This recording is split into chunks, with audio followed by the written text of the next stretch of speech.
ಖುಷಿಯಾದಂತ ಒಂದು ದಿನ. ಬಹಳ ವರ್ಷ ಆದ್ಮೇಲೆ ಕಲಾವಿದರೆಲ್ಲ ಒಟ್ಟಿಗೆ ಸೇರುವಂತ ಒಂದು ಸೌಭಾಗ್ಯ. ಯಾಕೋ ಗೊತ್ತಿಲ್ಲ, ಇತ್ತೀಚೆಗೆ ಒಬ್ಬೊಬ್ಬರ ಮಕ್ಕಳು ಕಾಣ್ತಿಲ್ಲ, ಎಲ್ಲವೇ ಅಂತ ಗೊತ್ತಿರ್ಲಿಲ್ಲ. ಅಟ್ಲೀಸ್ಟ್ ವಾಪಸ್ ಸ್ಟಾರ್ಟ್ ಮಾಡಿದೆ ಜೀವನ. Thank you so much. Anant Nag ಬಗ್ಗೆ ಅನೇಕ ವಿಷಯಗಳನ್ನ ತಮಾಷೆಯಾಗಿ ಬಹಳ ಚೆನ್ನಾಗಿ ಹೇಳಿದ್ರು. ಹೇಳಕ್ಕೆ ಒಂದು ಖುಷಿ. ಅದೇ ನನಗಾಗಿರೋ ಅನುಭವ ಬಹುಶಃ ಯಾಕೂ ಆಗಿಲ್ಲ ಅಂತ ಮೇಡಮ್ ಅವರು ಪಕ್ಕದಲ್ಲೇ ಇದ್ದಾರೆ. ನಾನು ಅವರ ಮಾಮಯ್ಯನ ಪಾತ್ರ ಮಾಡಿದ್ದೆ, ಶ್ವೇತ ಗುಲಾಬಿ. ಬಹಳ ಖುಷಿ ಆಗೋಯ್ತು. ನಾನು ಆರ್ಟಿಸ್ಟ್ ಆಗ್ಬಿಟ್ಟೆ ಅಂತ ನಾನೇ ಡಿಕ್ಲೇರ್ ಮಾಡ್ಕೊಂಡ್ಬಿಟ್ಟಿದ್ದೆ. ಕ್ಲೈಮ್ಯಾಕ್ಸ್ ತೆಗಿತಾ ಇತ್ತು, ಅದು ಮದುವೆ ಸೀನೋ ಏನೋ ತೆಗಿತಾ ಇತ್ತು. ಆಗ ಒಂದು ವಾಚ್ ಬರೋದು, ಕಂಪ್ಯೂಟರ್ ತರ ಅದು ಪೆಟ್ಟಿನಲ್ಲಿ ಚುಚ್ಕೊಂಡ್ ಕೂತಿತ್ತು. ನಾನು ಸುಮ್ಮನೆ ಇರ್ಬಾರ್ದ, ಏನ್ ಸರ್ ಆರಾಮಾಗಿದ್ದೀರಾ ಅಂದೆ. ಒಂದು ಡೈಲಾಗ್ ಬಂತು, ಅಂದ್ರು. ಅವತ್ತಿಂದ ನೀವು ನಂಬ್ತಿರೋ ಬಿಡ್ತಿರೋ, ನಾನು ತಿರ್ಗಾ ಅವ್ರ ಹತ್ರ ವಾಪಸ್ ಮಾತಾಡಿಸಿದ್ದೆ. ಗಣೇಶ ಅನ್ನೋ ಬೀಜದಲ್ಲಿ ಅಲ್ಲಿವರೆಗೂ ಮಾತಾಡಿದ್ರು. ಆತರ ಒಂದು ಎಕ್ಸ್ಪೀರಿಯನ್ಸ್.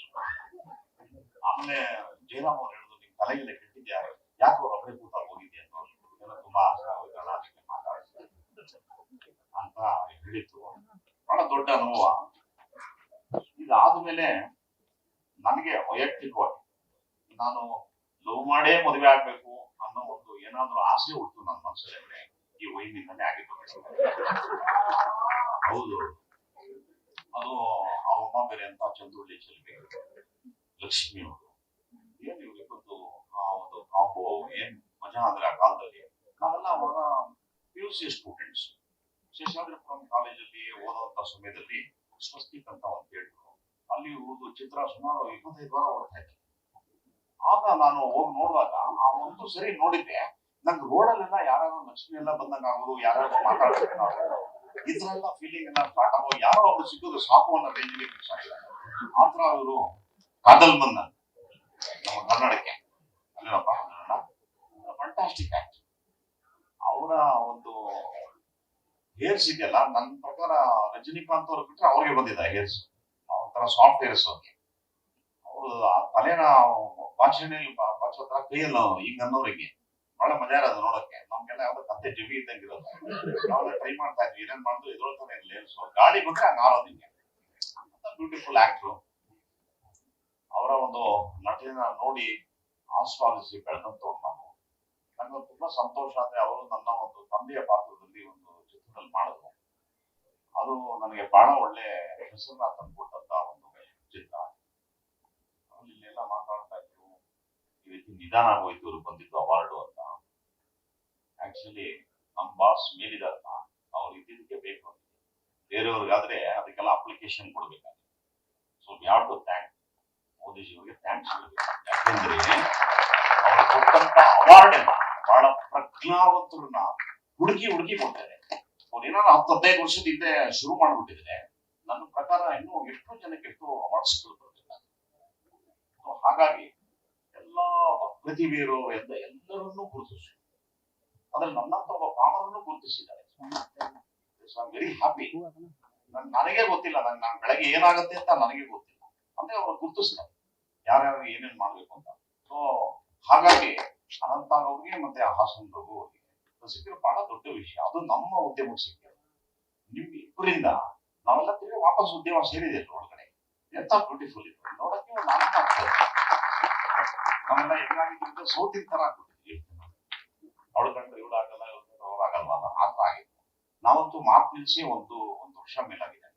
ಮಾತಾಡದೆ ನಿಲ್ಸ್ಬಿಟ್ಟೆ ನಾವು. ವೇಸ್ಟ್ ಮಾತಾಡಿ ಯಾಕೋ ನಾವು ಏನೋ ಅನ್ನೋದು, ಅದೇನೋ ಬರೋದು ಯಾಕೆ ಬೇಕು ನನಗೆ. ಸುಮ್ಮನೆ ಇದ್ದು ಬಿಡೋದು. ನಮಗೂ 62 ಆಯ್ತಪ್ಪ, ಇನ್ನೇನ್ ಮಾತಾಡೋಲ್ಲ ಮಾತಾಡ್ತಾರೆ. ಇನಿವೆ ಅನಂತಣ್ಣ ಇವೆಲ್ಲರೂ ಹೇಳಿದ್ರಲ್ಲ, 100% ಐ ವಿಲ್ ಪ್ರಿಡಿಕ್ಟ್ ನೀವು 100% ನಾವು ಬರ್ತೀವಿ. ಯಾಕೆಂದ್ರೆ ತುಂಬಾ ಪರಿಶುದ್ಧವಾದಂತ ಮನಸ್ಸು. ಎಲ್ಲಿ ಪರಿಶುದ್ಧತೆ ಇರುತ್ತೆ, ನಾನು ವಿಶೇಷವಾಗಿ ಅವರ ಅಧ್ಯಾತ್ಮದ ಒಂದು ಬದಲಾವಣೆ ಪರಿವರ್ತನೆಯನ್ನ ನಾನು ಗಮನಿಸಿದ್ದೀನಿ.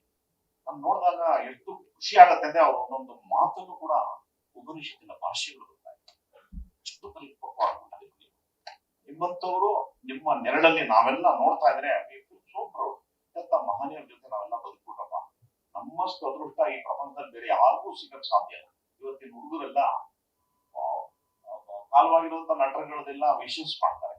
ಅವರು ಹುಡುಗಪ್ಪ ಮತ್ತೆ ಅವ್ರ ಸತ್ಯ ದಿನ ನೆನಪು ಮಾಡ್ಕೊಂಡು ನಮಗೆಲ್ಲ ಎಷ್ಟು ಖುಷಿ ಅಂದ್ರೆ ರಾಜ್ಕುಮಾರ್ ಆದಿಯಾಗಿ ಶಂಕರ್ ಮಾಡು ಇವರು ಪ್ರಭಾಕರ್ ವಿಷ್ಣುವರ್ಧನ್ ಅವರು ಇಂಥ ಮಾನವರ ಜೊತೆ ನಾವೆಲ್ಲ ಎಂತ ಬ್ಯೂಟಿಫುಲ್ ದಿನಗಳನ್ನ ಕಂಡವರು ಸರ್. ನೀವು 2 ವರ್ಷ ಚೆನ್ನಾಗಿರ್ಬೇಕು, ಆನಂದವಾಗಿರ್ಬೇಕು. ನಿಮ್ಮ ಸಿಕ್ಕಿದ ಒಂದು ಅವಾರ್ಡ್ ಇದೆಯಲ್ಲ ಸರ್, ಇನ್ನೊಂದೇನೋ ನೆಕ್ಸ್ಟ್ ಹೇಳಿದ್ರಲ್ಲ ಅದು ಕೂಡ ಆಗುತ್ತೆ ಸರ್. ಬರ್ಲೇಬೇಕು, ನೀವು ನೋಡ್ಕೊಂಡು ಬರ್ಲೇಬೇಕು. ಅದೇ ಥ್ಯಾಂಕ್ಫುಲ್ ಸರ್. ನಿಮಗೆ ಮಾತಾಡೋದು ನಾವು ದೊಡ್ಡವರನ್ನ ವೆರಿ ಹ್ಯಾಪಿ ಮೇಡಮ್. ಅದೇ ರೋಲ್ ಮಾಡಿದ್ರಿ, ನಾನು ವಿಲನ್ ರೋಲ್ ಮಾಡಿದ್ದೆ ನಿಮ್ಮ ಜೊತೆ. ಆಮೇಲೆ ನೀವು ಕ್ಯಾಚ್ ಅಪ್ ಮಾಡಿದಿಲ್ಲ ನೋಡಿದೀನಿ ನಾವು. ಅದು ಆ ದಿನ ಚೆನ್ನಾಗಿ ಮಾಡ್ತಾ ಇದ್ದೀನಿ. ಅದು ಶ್ವೇತಾ ಗುಲಾಬಿ ಪಿಕ್ಚರ್. ಕೆ.ವಿ. ರಾಜು ಅವರು ಏನೋ ಅಂದ್ಬಿಟ್ಟು ನೀವು ಗಂಟಲ್ಲಿ ನೀರು ಹಾಕೊಂಡು ನಿಂತಿದ್ರಿ. ಅವಾಗ ಇವ್ರು ಬಂದು ಅಂತ ಸಮಾಧಾನ ಮಾಡಿದ್ರ. ಅವ್ರ ಲಾಂಗ್ ಶಾಟ್ ಅಲ್ಲಿ ನೋಡಿದೆ ಕ್ಯಾಚ್ ಆಗ್ತಾವ್ರೆ ಫೀಲ್ ಆಗಿದೆ. ಹತ್ರ ಹೋಗಿ ಬೈಕೊಡ್ತಾರಲ್ಲ ಹಂಗಾಗಿ ಲಾಂಗ್ ಶಾಟ್ ಅಲ್ಲಿ ನೋಡಿದೆ ನಾನು. ಸ್ವಲ್ಪ ಸಮಾಧಾನ ಮಾಡ್ತಾ ಇದ್ರು ಮೇಡಮ್ ಅವ್ರಿಗೆ. ಅವ್ರು ಬಹಳ ಹೊತ್ತು ದುಃಖದಲ್ಲಿದ್ರು. ನಾನು ಅವರು ಬಾಂಬೆದಲ್ಲಿ ಪಾತ್ರ. ಕೆ.ವಿ. ರಾಜು ಅವ್ರಿಗೆ ಗೊತ್ತಲ್ಲ, ಸ್ವಲ್ಪ ರಫ್ ಮಾತಾಡೋದು. ಏನು ಅಂದ್ಬಿಟ್ರು ಅವ್ರಿಗೆ ಅಳುಗೊಂಡ್ಬಿಡ್ತು ಅವ್ರಿಗೆ. ಆಗ ಇವರು ಆ ಸೂಟ್ ಅಲ್ಲಿ ಬಂದಿದ್ದು, ನಾನು ಇವ್ರನ್ನ ನೋಡಿದ್ದು, ಎಷ್ಟು ಚೆನ್ನಾಗಿ ಅವನಪ್ಪ ಯಪ್ಪ, ಒಳ್ಳೆ ಕಥೆ ಆಯ್ತು. ನಮ್ಮ ಅಪ್ಪನ ಹೇಳಿ ಕಲರ್ ಚೇಂಜ್ ಮಾಡಿಸ್ಬಿಟ್ಟು sir thank you so much sir. ಆಶೀರ್ವಾದ. ಅಂಡ್ ನಮ್ಮ ರಘುವಣ್ಣ, ನಾನು ಅಸಿಸ್ಟೆಂಟ್ ಡೈರೆಕ್ಟರ್ ಆಗಿದ್ದಾಗ ಅವ್ರು ವೇಟ್ ಮಾಸ್ಟರ್. ನೀವು ನೆನಪಿಟ್ಟಿದ್ದೀರಿ. ಇದು ನಮ್ಮ ಒಳಗೆ ಹೋಟ್ಲು ಬಿಟ್ಟವರಲ್ಲ, ಈಗ ನಾವು ಯಾರಿಗೇನು ಕಡಿಮೆ ಅನ್ನೋ ಜೊತೆ ನಾನು ಕ್ಲಾಪ್ ಅಸಿಸ್ಟೆಂಟ್, ನೀವು ಮಾಸ್ಟರು. ಅಲ್ಲಿಂದ ಕೂಡ ನಿಮ್ಮನ್ನು ನಾನು ಬಲ್ಲೆ. ನೀವು ಅಲ್ಲಿ ಹೋದಾಗ ತೊಡೆ ಪಡೆ ಎಲ್ಲ ಕಟ್ಬಿಟ್ರಿ, ನಾನು ಅದ್ರ ಬಿದ್ದು ಹೋಗ್ಬಿಟ್ಟೆ. ಯಾರು ಎಲ್ಲೋ ನೋಡ್ದಂಗೆ ಆಯ್ತಲ್ಲ ಅಂತ ಆಮೇಲೆ ನೋಡಿದ್ರೆ ನೀವು ಅಂತ ಆಮೇಲೆ ಗೊತ್ತಾಯ್ತಾ. ಕಂಗ್ರಾಟ್ಸ್ ಸರ್, ತುಂಬಾ ಖುಷಿ ಆಯ್ತು. Thank you so much sir. ಆಮೇಲೆ ನಮ್ಮ ಚೇಂಬರ್ ಅವ್ರಿಗೆ ಮತ್ತೊಮ್ಮೆ ಮಗದೊಮ್ಮೆ ದೊಡ್ಡ ಧನ್ಯವಾದ. ಮತ್ತೆ ಮತ್ತೆ ಸೇರಿಸ್ತೀನಿ. ಎಲ್ಲ ಮನಸ್ಸುಗಳನ್ನ ಬಿಸಿತಾ ಇದ್ರಿ, ಎಲ್ಲ ಸೇರ್ತಾ ಇದ್ರಿ. ಯಾವಾಗ ಒಟ್ಟು ಕುಟುಂಬ ಇರತ್ತಲ್ಲ, ಒಟ್ಟು ಕುಟುಂಬ ಬಹಳ ಬ್ಯೂಟಿಫುಲ್. ಹಬ್ಬ ಹರಿದಿನ ಎಲ್ಲ ಸೇರ್ತೀನಿ. ಈ ಇಂಡಿಗಲ್ಪುರು ಅಂತ ಗೊತ್ತಾಗುತ್ತೆ. ಮದುವೆ ಆದಾಗ ಗಂಡ ಹೆಂಡತಿ ಸಪ್ರೇಟು, ಒಬ್ಬರೊಬ್ರು ಮಾತಾಡ್ಸೋಣ. ಬರೀ ಯಾವ್ದಾರ ಒಂದು ಮನೆಗೆ ಹೋಗ್ಬಿಟ್ರೆ ಒಂದೇ ಮನೆ 4 ಜನ ಫೋನ್ ಇಟ್ಕೊಂಡು, ತಾತ ಅಲ್ಲಿ, ಅಜ್ಜಿ ಅಲ್ಲಿ, ಹೆಂಡತಿ ಇಲ್ಲಿ, ಇನ್ನೊಬ್ರು ಇಲ್ಲಿ, ಅಲ್ಲಿ ಮನೆಯಲ್ಲೂ ಮಾತಾಡ್ಸಲ್ಲ, ನೆಂಟರು ಬರಲ್ಲ. ಹಂಗಾಗಬಾರ್ದು. ನೀವು ಮಾಡಿದ್ದು ಎಕ್ಸ್ಟ್ರಾಡರಿ. ಫಸ್ಟ್ ನಿಮಗೆ ಧನ್ಯವಾದ ಸರ್. ನಮಸ್ಕಾರ. ಇಂಟ್ರೆಸ್ಟಿಂಗ್ ಮತ್ತು ಇನ್ಫಾರ್ಮೇಟಿವ್ ವಿಡಿಯೋಗಳನ್ನ ಮಿಸ್ ಮಾಡ್ಕೋಬೇಡಿ. ಈಗಲೇ ಸಬ್ಸ್ಕ್ರೈಬ್ ಮಾಡಿ.